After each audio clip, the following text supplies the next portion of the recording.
오늘 말씀의 제목을 가난한 신앙이라 그랬습니다. 우리의 물질과 환경은 가난할지라도 신앙은 부요해야 되는데 왜 가난한 신앙이라고 했을까? 저 역시 역설적인 표현으로 가난한 신앙이라 했습니다.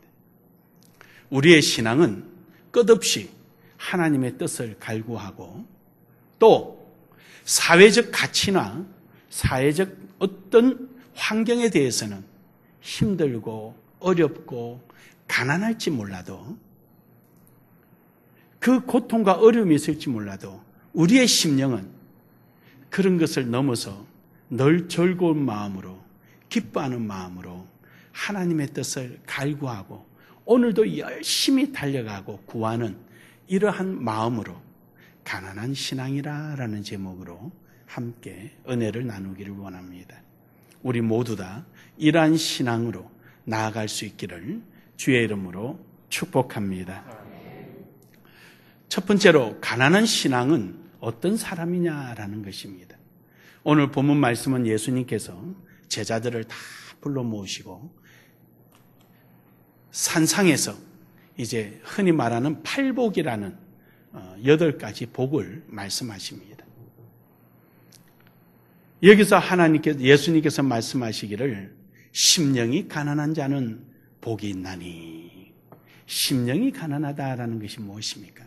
우선 심령이라는 것은 마음이란 말인데 이 앞에 죄송합니다. 문법적인 표현을 해서 정관사가 붙어서 그 마음인데 이걸 좀 더 구체적으로 말하면은 정관사가 붙으니까 역격화해서 그 마음으로부터 이런 뜻이 됩니다. 그 마음으로부터. 그러니까 우리가 진정으로 가난한 사람은요, 내 마음으로부터 가난이 시작돼야 합니다. 하나님께서 우리에게 주신 환경, 조건 여러 가지가 있습니다. 우리가 흔히 내 생각이 바뀌면은 행동이 바뀌고 행동이 바뀌면은 환경이 바뀐다고 말합니다. 생각이 바뀌기까지 내 마음속에 담아두은 여러 가지가 있습니다.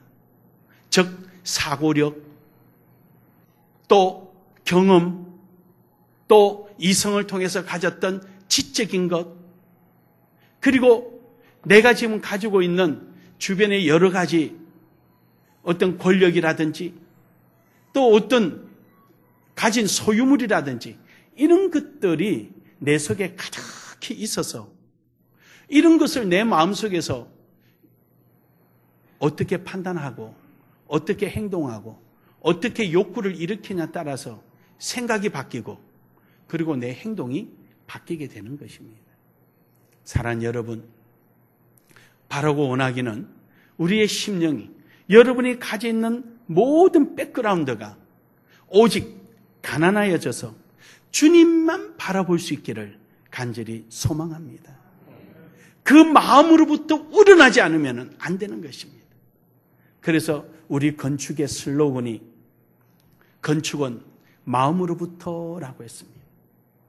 이 마음으로부터 이루어지지 않으면 안 됩니다. 열매라는 것은 눈에 보이는 것입니다.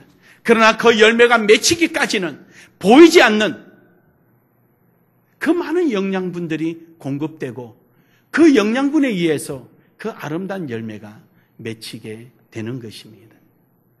여러분, 오늘 여러분과 우리의 속에 있는 이 마음이 이 세상의 욕심이나 어디에 끌리는 것이 아니라 오직 우리의 마음으로부터 주님만을 향하는 이런 마음이 있기를 주의 이름으로 축복합니다. 축복합니다. 그러므로 이 마음이 심령이 가난한 자, 가난이라는 것이 우리가 여러 가지 의미가 있습니다만은 여기서 가난이라는 말은 궁핍함, 부족함 이런 그 외적인 물리적 의미를 가지고 있는 것은 아닙니다. 가난해지 가지고 날마다 구걸하러 다니고 날마다 누구에게 의존해야 되고 줘야만이 먹고 사는 이런 형용사적인 표현이 아니라 명사적 표현입니다. 즉 다시 말해서 이 가난이라는 것이 내 욕심이나 내 뜻을 이루기 위해서 갈구하고 구하는 것이 아니라 내 마음으로부터 하나님께 붙어서 하나님으로부터 공급되지 않으면 살아갈 수 없는 그 상태를 두고 하는 말입니다. 우리 마음이 이러한 마음이 되기를 소망합니다. 소망합니다. 그래서 예수님의 제자들이 예수님을 따라가며 그럽니다. 예수님, 천국에 가게 되면은 누가 큰 자입니까? 거기서 그들은 예수님을 따르고 있었지만 제자들의 마음속에는 올바른 가난한 신앙이 형성되지를 못했습니다. 그들의 마음속에 그 마음으로부터 나타나는 표현들은 그들의 욕구는 욕심으로 가득 차 있었습니다. 그래서 예수님께서 거기 있는 어린아이 하나를 불러다가 거기에다 세워놓습니다. 이와 같은 자가 천국에 들어갈 수 있다라고 말씀하십니다. 그들의 마음으로부터 나오는 욕심, 뭔가를 자기 욕구를 채우고자 하는 욕심의 부요함은 하나님 앞에 인정되지 않았습니다. 어린아이는 어떻습니까? 어린아이는요, 잘 때나 일어날 때나 먹을 때나 할 때마다 온통 그 마음으로부터 표현되는 말은요, 어머니에게 구속되어 있습니다. 엄마 밥 줘? 야, 너 안 자고 뭐해? 밖에서 해 짓는데 빨리 들어와! 그러면 차차 들어와서 자는 거예요. 시쳐! 하나부터 열까지 부모에게 지속적으로 간섭을 받으며 그에 의하여 움직입니다. 그 속에는 자기 욕심이나 욕구가 있는 것이 아니라 부모님의 눈치에 따라서 살아갑니다. 요즘 아이들이야 365일 어린이날이지만 유대 나라는요, 부모님의 말을 듣지 않으면 자식이 아니에요. 내쳐버리는 거예요. 그러니까 유대 나라는 어려서부터 부모님 말에 전적으로 순종하고 복종하며 따라옵니다. 그래서 예수님이 그 어린아이를 세워놓고 이와 같은 자라야 된다는 것입니다. 이와 같은 자라야. 여러분, 우리 속에 꿈도 좋고 이상도 좋고 나의 어떤 비전도 좋고 다 하지만 하나님께서 주신 지혜, 지식, 경험, 소유, 환경, 이 모든 것이 내 마음으로부터 오직 하나님께만 구속되고 따라가고 바라보고 가는 이런 가난한 신앙이 되기를 주의 이름으로 축복합니다. 축복합니다. 주님 없이는 살 수 없고 주님의 말씀이 없이는 살 수 없는 그런 신앙, 오직 주께 매달려서 살아가는 신앙. 우리가 이러한 내 심령 속에 이러한 가난한 모습, 주님 아니면 살아갈 수 없고 주님의 계획 아니면 내가 존재할 수 없다는 사실을 깨닫고 날마다 주님 앞에 매달리는 이런 신앙. 제자들이 예수님을 앞장 세워서 예수님의 앞으로 병자도 고치고 보리떡 5개로 5,000명을 먹이고 12강줄에 남게끔도 하시게 될 테고 죽은 자도 살리게 될 테고 권세도 가지게 될 테고 이 모든 것을 보고 따르게 될 제자들에게 심령이 가난한 자가 복이 있다. 이 교육을 하시는 거예요. 이 말씀을 하시는 거예요. 우리가 이 세상 가운데 주님의 은혜를 입고 주님의 뜻을 위하여 살아가겠다라고 결단하고 각오하고 예수 그리스도의 지체가 된 우리가 머리가 되신 주님이 말씀하신 대로 내가 생각하는 욕심, 내가 가지고 있는 꿈이 아니라 머리 대신 우리 주님께서 명령하시는 대로 요구하시는 대로 따를 준비가 되어 있고 가자면 가고 서라면 설 준비가 되어 있는 이 모습이야말로 진정한 가난한 자의 모습입니다. 이런 심령이 가난한, 신앙이 가난한 오늘 여러분과 제가 되기를 주의 이름으로 축복합니다. 그런데요, 그러지 못한 사람들도 있어요. 많이 있지요. 성경에도 많이 있어요. 마태복음 18장에 보면은 1절에서 2절에 부자 청년의 이야기가 나옵니다. 이 부자 청년이요, 내가 어떻게 해야 영생을 얻겠습니까? 내가 어떻게 천국 가겠습니까? 예수님께서 율법의 인대로 행하라. 내가 그거 다 행했는데요. 그러냐? 그러면은 네가 가지는 소유를 가지고 팔아라. 그래서 가난한 자에게 나눠줘라. 이내 실망 속에 빠져들기 시작합니다. 못하겠다는 거예요. 그거 어떻게 내가 하냐는 거예요. 그는 끝으로는 천국을 사모하는 자 같고, 하나님의 말씀을 따르는 자 같고, 예수 그리스도의 지체인 것 같고, 열심히 뜨겁게 일을 하는 것 같고, 노력하고 애쓰는 것 같은데, 진작 그의 마음속에 심령은 가난하지 못하고, 자기 욕심, 자기 생각, 자기 자신으로 가득히 채워서 가난해지지 못하고, 마음으로부터 우러나야 할 주님의 향한 신앙의 고백들이 가지고 있는 물질로부터 시작되고 있었습니다. 여러분, 이사야 61장에 보면은요,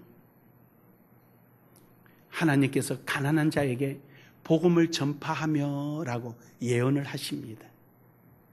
이 말씀이 물질이 없는 자라는 뜻이 아니고요, 바벨론의 포로 생활을 하고 있다 보니까 나라를 잃어버렸습니다. 이제 더 이상 이스라엘 백성으로서는 살아갈 수가 없고, 어떻게 하든지 타국에 끌려와서 자기 삶을 영위해야 합니다. 어떤 사람은요, 장사를 하고요, 어떤 사람은 이스라엘에서 가져온 돈을 가지고 거기 와서 땅을 사서 경작을 하고요, 어떻게 하든 다 자기 나름대로 살 길을 찾아갑니다. 그런데요, 신앙이 가난한 사람은요, 그러지 않고 하나님 앞에 기도합니다. 하나님, 언제쯤 우리가 예루살렘에 가서 하나님 앞에 예배할 수 있겠습니까? 하나님, 언제쯤에 다윗이 우리에게 와서, 메시아가 와서 우리를 해방시켜 주겠습니까? 하나님, 언제쯤 우리가 마음 편하게 하나님 앞에 예배하며 찬양하며 제사 지내고 살 수 있겠습니까? 그때가 어느 때입니까? 그때가 어느 때입니까? 하나님 앞에 그 마음을 간절히 쏟아놓으며 가난한 신앙을 하나님 앞에 고백하고 할 때, 하나님께서 가난한 자에게 복음이 전파되리라. 할렐루야. 그 거루터기를 통하여서 내가 다윗의 후손을 그에게 보내주리라. 하나님이 온갖 약속을 다 하는 겁니다.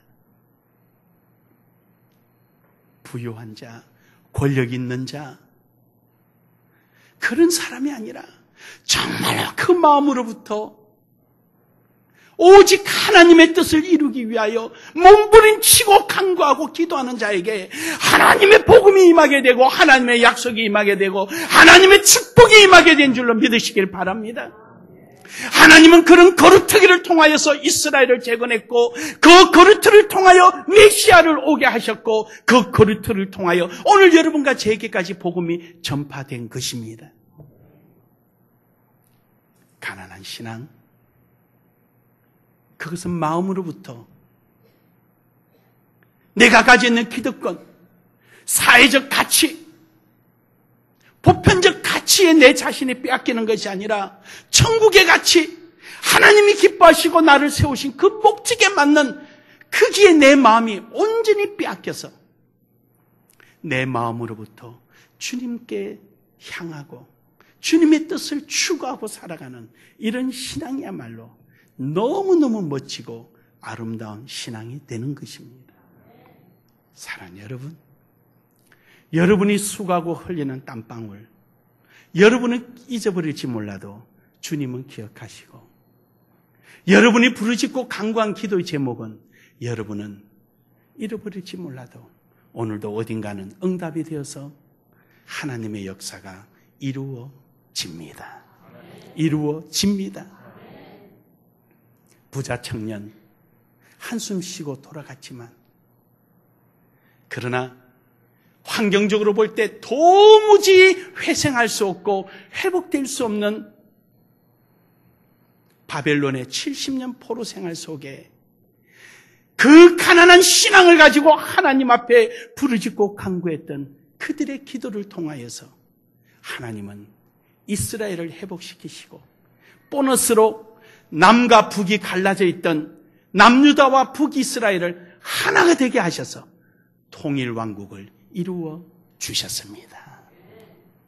사랑하는 여러분, 오늘도 여러분과 저는 가난한 신앙으로 살아가는 은혜가 있기를 주의 이름으로 축복합니다. 마지막 세 번째로, 가난한 신앙은 하나님의 큰 은혜가 임하게 됩니다. 오늘 본문 말씀에 심령이 가난한 자는 복이 있나니라고 말합니다. 천국이란 말은 합성어거든요. 합성어. 하나님께서 말하는 낙원, 영원한 하나님이 만들어 놓은 그 나라다라는 합성어가 천국입니다. 그것을 우리가 가질 수 있다는 거예요. 거기에 우리가 들어갈 수 있다는 겁니다. 아멘. 여러분, 단순한 장소적 개념으로 생각하시면 안 됩니다. 천국은요, 여러분이 주인이 됩니다. 우리는 여기서 어떤 물건 하나 가져가려면 네 거, 내 거가 구분되어 있지만, 천국은요, 모두가 여러분 것입니다. 아멘. 왜냐하면 예수님께서 내가 내 아버지께 가서 너희를 위하여 천국을 건설하겠다. 너희를 위해 우리 집을 건설해 놓겠다. 집안에 있는 모든 소품과 모든 가전제품이 내 것이듯이 천국 전체는 다 내 것이에요. 할렐루야. 할렐루야. 그러면 우리가 다 똑같이 다 가져가면 어떻게 되나 하겠지요? 걱정하지 마십시오. 천국입니다. 천국입니다. 10억 명이 동시에 다 가져가도 부족함이 없습니다. 왜냐? 만나를 내려줘도 많이 거둬가도 남음이 없고 적게 거둬가도 모자람이 없었습니다. 하물며 천국이겠습니까? 아멘. 아멘. 마음이 가난한 신앙은요, 모여서 함께 교제를 합니다. 사도행전 2장 43절에 보면은요, 40절 이하에서 보면은요, 모여가지고 함께 떡을 뗍니다. 하나님과의 교제함이 있고 성도들 간의 교제함이 있습니다. 밤이 새도록 기쁘고 감사하고 시간 가는 줄 모릅니다. 아침부터 저녁 때까지 모여서 교제합니다. 하나님의 말씀을 내 삶의 하나의 견인줄로 생각하고 가난한 심령으로 주님을 향하고 그 말씀을 사모하며 함께 교제합니다. 이렇게 교제하는 자에게 하나님께서요, 너는 이제부터 에베소서 4장에 보니까 외인도 아니요 손도 아니요 너는 내 자녀라. 상속자가 되는 거예요. 상속자. 여러분, 마가복음 16장에 보면, 누가복음 16장에 보면은 상속한 작은 아들이 나옵니다. 아버지 내 거 주십시오. 줍니다. 물론 아버지하고 이제 아들과 자식의 관계가 끊어져서 뒤에 돌아와서 다시 아들이 됐지만 자기 상속을 주는 겁니다. 여러분이 이제는 외인도 아니고 손도 아니고 나그네도 아니에요. 예수 그리스도와 함께하고 하나님의 자녀가 되는 상속권을 받았습니다. 믿으십니까? 그러면 여러분은 하나님 앞에 구하고 찾는 것마다 하나님께서 주십니다. 아깝지 않게 주십니다.